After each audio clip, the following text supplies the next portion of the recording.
I believe in Hashem. I trust in Hashem. There never is a moment when that I am alone and I'm on my own. I believe and I trust in Hashem because I understand that He's holding my hand and every step is perfectly planned.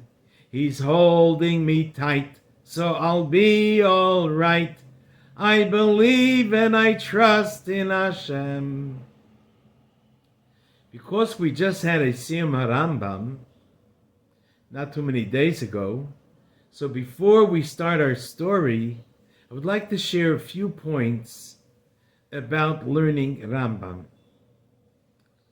The Rebbe said, there is a mitzvah in Hilchos Talmud Torah, Lilmod Kol HaTorah Kula, to learn the whole Torah. And that's not easy to do. It takes a lot of work. But the Rebbe says that the Rambam writes that his Sefer includes the entire Torah. That's why it's called Mishnei Torah. It's a repeat of the whole Torah. So when you learn the Rambam, you're getting to learn the whole Torah. That's such a special mitzvah that we can accomplish by learning the Rambam every single day. Another thing that happens when we learn Rambam, since everybody is learning the same part of the Rambam, so we're all sharing one limud, one study for the entire world. All the Yidden are unifying, getting united together. It's Achdus Yisrael through Torah. It's such an opportunity to connect with all the Yidden in the world. Another special advantage that learning Rambam has, the Rebbe told us that if we count up how many subjects of halacha the Rambam has, he says the Rambam said it clearly, Pei Gimel, 83 subjects of halachas. There are 1,000 prakim, chapters in the Rambam, exactly 1,000. But subjects of halacha is 83. Says the Rebbe, it's brought in Sfarim that the word machla in Hebrew, which means sickness, is gematria 83, because there are 83 kinds of diseases. So when we learn Rambam, you learn Torah, something that has the number 83, that becomes like a protection to protect us from the 83 diseases. From machla. The word machla adds up to 83. And the Rambam gave us 83 subjects of halacha. So this takes care of that. So when we learn Rambam, it takes care of our health. In fact, the Rebbe did tell people who wrote to him about problems with health, and the Rebbe would say that learning Rambam is refuas hanefesh and refuas haguf. It heals your nefesh and your body. Not only that, somebody once wrote to the Rebbe that he owes a lot of money. So the Rebbe says, pay up the balance that you owe in learning Rambam, and those debts will go away. I remember a couple of months after the Rebbe started telling us about learning Rambam, it was Shabbos Tetzaveh, Tavshem Mem Hey. The Rebbe was talking about the importance of learning Rambam, and he says everyone should be doing it. Men, women, children. And there are 3 options how to do it. Option number 1 is learning 3 chapters a day of the Sefer Mishneh Torah. That's the big sefer of the Rambam that has 14 parts. So we can learn 3 chapters a day, and you finish the whole Rambam within less than 1 year. But if 3 chapters a day is too hard for you, the Rebbe said there is another option, to learn 1 perek a day. And then, once in 3 years, you finish it. A third option, says the Rebbe, is to learn the Sefer HaMitzvahs of the Rambam. Those are the mitzvahs that correspond to the same mitzvahs we're learning, those who learn 3 prakim a day. And the Rebbe said, whatever option you take is good. Just make sure that you're learning. That's what counts. Of course, the Rebbe said, of course, if you can learn more, you're not going to learn less. You're not going to be yoitza. But whatever you could learn that amount, because a day without learning Rambam, I remember the Rebbe saying these words, and it's also printed in the Sichas. The Rebbe said, a day without Rambam, chas v'shalom rachmana litzlan. You know what that means. Hashem should protect us. We should never have a day without learning Rambam. So, this is just some ideas about the importance of learning Rambam every single day. Now let's go to story time. Being that Shavuos is coming up, and Shavuos is the yahrzeit of the Baal Shem Tov, so we have a Baal Shem Tov story. Ruvain was a very rich and successful man. He was a hotel keeper. His hotel was in the outskirts of the town, so he had many travelers filling his hotel, for coming for food, coming for sleeping, for resting. Now he had a certain rule. He was so generous and so kind, nobody had to pay more than they were able to afford. Only the rich people paid the regular price. Anyone less than that paid only how much they felt comfortable with. And if the person was poor, then Reuven would say, don't pay anything. Enjoy, eat, drink, sleep, enjoy yourself. Don't pay me anything. That was Reuven. Chesed. Now, Reuven had in his hotel 2 helpers. One was Abraham, and the other one was Sarah. They both were from different families, and they both were, unfortunately, Yesomim, orphans. They had no father and no mother. And Reuven took them in and took care of them, even offered them that they could become helpers and earn money, which they did. And they worked very, very good. Reuven was very proud of them. When Reuven saw that they're old enough to support themselves, Reuven thought of an idea to make a shidduch between Avraham and Sarah. And he was so overjoyed when they both agreed that they should get married. They got engaged, he had a l'chaim, and getting ready for the chasana.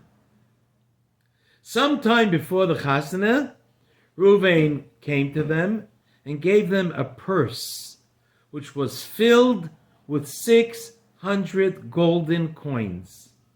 And he said to them, take my horse and wagon, please. Go to the marketplace and buy for yourself everything and anything you need for your new home. At first, the Chas and Kala refused. Why should we take so much money from you?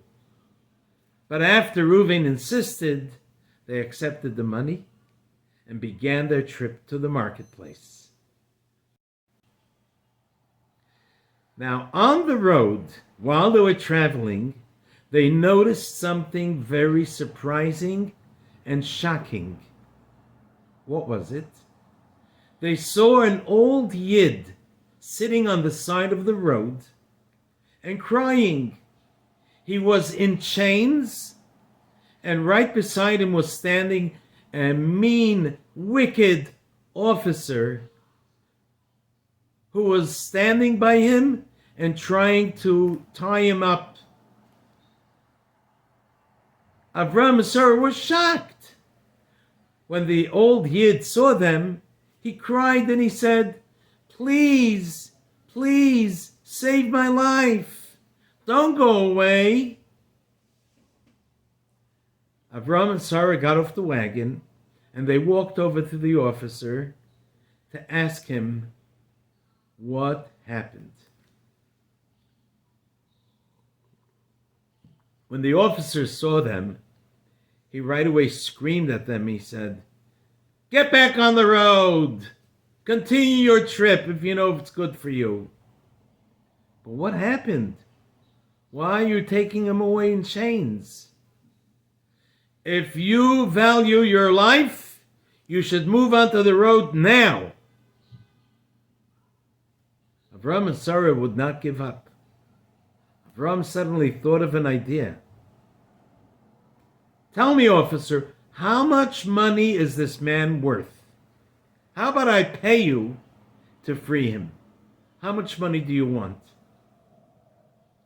"Forget it. You don't have so much money. Just get back on the road." "But you don't know that I don't have the money." "Maybe I do. How much do you need?" "I need 600 golden coins, not a penny less." Avram thought for a few moments. Then he looked at Sarah, and she shook her head. Yes. They both agreed to give away their money. The money that they were going to use to buy for themselves what they needed for their chasana and for their home, they're ready to give it away in order to save the life of a Jew. When the officer counted up the money and saw that it's exactly 600 ruble, 600 golden coins, he was satisfied and he let the old man free. Avraham and Sarah took the old man, brought him onto the wagon, and drove him back to his family. Now they have no more point of going to the market. They're penniless. They have no more money. So they're going back home to Reuven.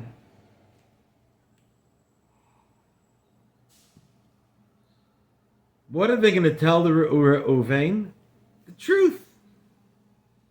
What is going to be Reuven's reaction? We'll see. But you have to tell the truth. So they went home, and when Reuven saw them with an empty purse and an empty wagon, he looked a bit surprised. But Avraham and Sarah immediately told him what had happened. And Reuven gave a big smile and with gentle words reassured them that they did such a great mitzvah, an amazing mitzvah of Pidyon Shvuyim, saving a person from captivity. Reuven said to them, "You guys must be very tired and good and hungry from this trip. So how about sitting down and having a meal?" After the meal, Reuven went to them and offered them another time a wallet full, packed with 600 golden coins. "Go to the marketplace and buy whatever you need. We're just going on with our plans as originally decided." But this time, Avraham and Sarah insisted not to take the money. He says, "We have earned money by working by you, and we have money saved up. We don't want to take this from you." But Reuven was more stubborn, and he says, no, you're taking the money because I look at you as if you're my children. So what won't I do for my children? And he pleaded that they should take the money, and they accepted it. And they went to the marketplace, and they bought whatever they needed. Getting closer to the day of the Chasana, Reuven invited all his friends, all his relatives, that the entire town is going to show up. Why did he invite so many people? He wanted that these orphans should feel a simcha like they never had in their life. It's such a big mitzvah to make any Jew feel good, especially to a Yasaim and a Yasaima, to orphans.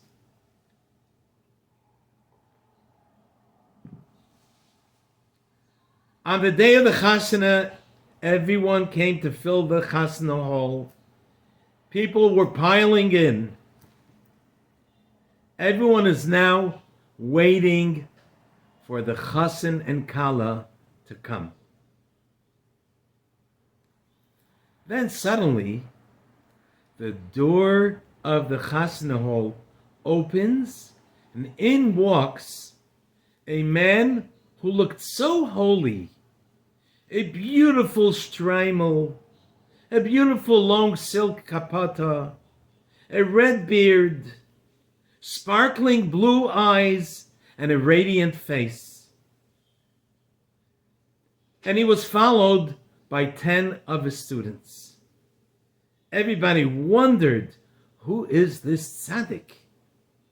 Reuven went over to him and said, thank you for coming to the Chasana.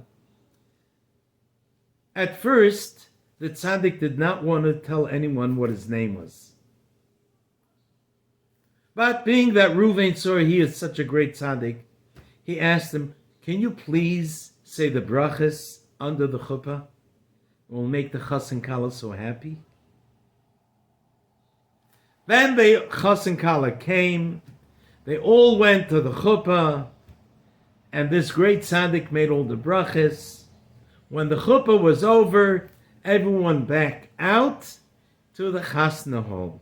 When they came in, the tables were so nicely decorated, delicious food and drinks and everything good.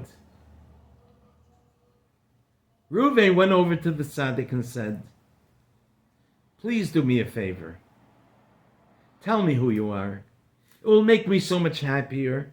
It will make the Chas and Kala happier to know who you are. And he answered, my name is Yisrael Baal Shem Tov. Hashem saw the great kindness that you are providing. And Hashem saw the kindness of the Chas and Kala, what they did to save that Yid, that I was sent here on a mission to give brachas and gifts for the Chas and Kala and to bench you. At the end of the Chasana, the Baal Shem Tov stood up and said, I would like to give a gift to the Chas and Kala. And not just one gift, but 10 gifts. One of the students stood up and said, the first gift is that the Chasan and Kala are going to become the owners of the entire town. That's the first gift. This town will belong to the Chas and Kala. People looked on this with wonderment. The town belonged to the pirates. How can you give something away that belongs to someone else? But then the second student stood up and said, I'm giving away to the Chas and Kala the lakes that are outside the town. And everybody was wondering again. Those lakes belong to another pirates. Then the third student got up and he said, I'm giving away the forests to the Chas and Kala. Now everyone again is surprised. That belongs to another pirates. And each one of the 10 students gave as a gift something that belonged to one pirate or another. Everyone was surprised. At the end, the Baal Shem Tov said, Hashem works in ways that's called Hashgacha Pratis. Hashem works things out in a way that every step is perfectly planned, and the Chas and Kala are going to get these 10 gifts sooner or later. To everyone, this was very mysterious. So mysterious that we're all anxious to find out how is it going to happen. And Yirtzeh Hashem, next week, we will continue the story. I will finish with singing a song about the Rambam, since we spoke about the Rambam. This is a song. Some of the words are in Yiddish, which I'm sure you will learn quickly. And it's about the 14 Sfarim of the Rambam. The names of the Sfarim. The Shalah HaKadosh writes that when a person is unable to learn Torah for whatever reason, but he's able to say the names of Torah Sfarim or names of the tzaddikim of the Torah, that is counted like learning Torah. So it's a good idea to learn the words of the names of the Rambam, who was such a great tzaddik, Rabbeinu Moshe ben Maimon. And like it says on his kever, Mi Moshe ad Moshe loikam ke Moshe. From Moshe Rabbeinu till Moshe ben Maimon, there was no one like anyone else in between like them. And the song goes like this. Rabbeinu Moshe ben Maimon hat geschrieben the Sefer Mishneh Torah. Mi Moshe ad Moshe loikam ke Moshe. Hamada ahava zmanim nashim kedusha hafloz ra'im. Avoida karbanos taharad nezikin kinyan mishpatim shaiftim. Seid alle gesund. We'll see you, Yirtzeh Hashem, next week.